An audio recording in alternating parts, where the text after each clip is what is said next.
Assalamualaikum warahmatullahi wabarakatuh. Om Swastiastu, Namo Buddhaya. Salam kebajikan untuk kita semua. Perkenalkan, nama saya Satria Candi Anwar. Saya dari Universitas Maliku Saleh dan sekarang saya sedang menduduki di semester 3. Kali ini saya akan membahas mengenai proses perencanaan sumber daya manusia. Sebelum masuk ke dalam proses perencanaan sumber daya manusia, kita harus mengetahui dulu sumber daya manusia itu apa sih? Nah, sumber daya manusia itu adalah tulang punggung perusahaan ataupun sebagai aset suatu perusahaan.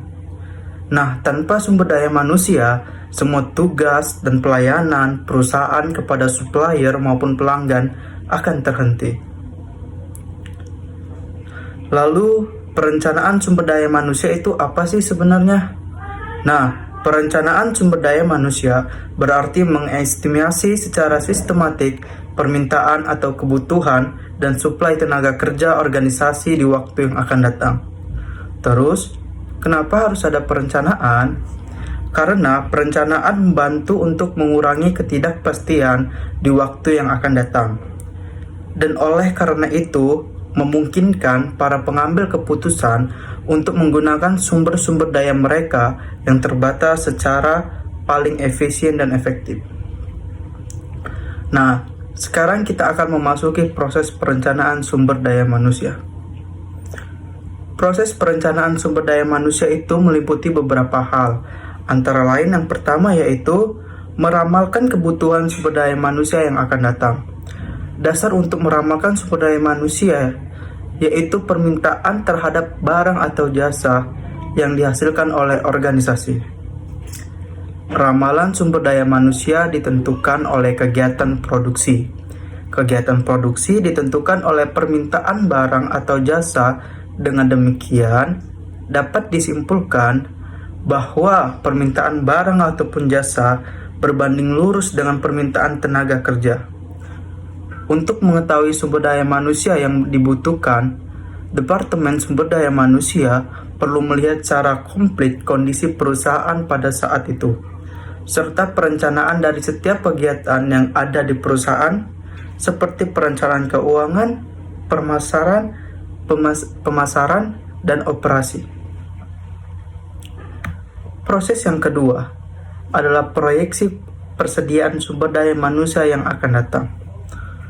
Proyeksi persediaan hanya berhubungan dengan persediaan internal sumber daya manusia, pekerjaan rentan jumlah dan kualitas sumber daya manusia yang diharapkan harus sesuai dengan kebutuhan masa yang akan datang. Sehingga harus juga mencermati sumber daya manusia yang ada dan pola gerakan sumber daya manusia sepanjang waktu yang bersifat dinamis karena adanya promosi pemindahan dan pemberhentian.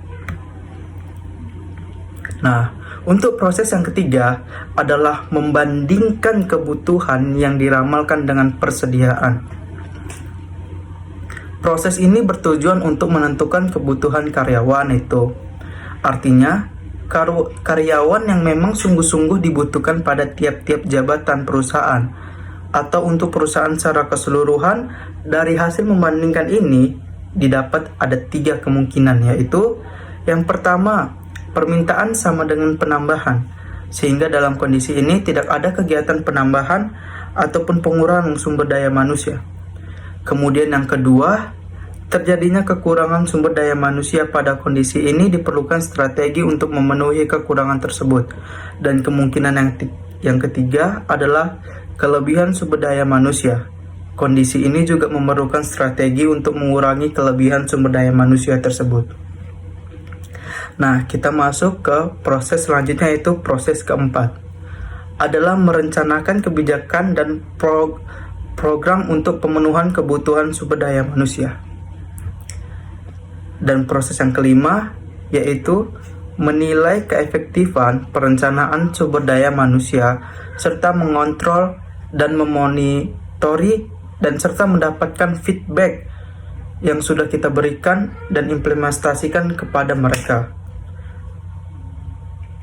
Nah, dari hasil penjelasan tadi, saya harap teman-teman semua dapat memahami dan mengerti bagaimana proses sumber daya manusia yang seharusnya. Terima kasih atas waktunya. Jangan lupa di subscribe, like, comment, and share.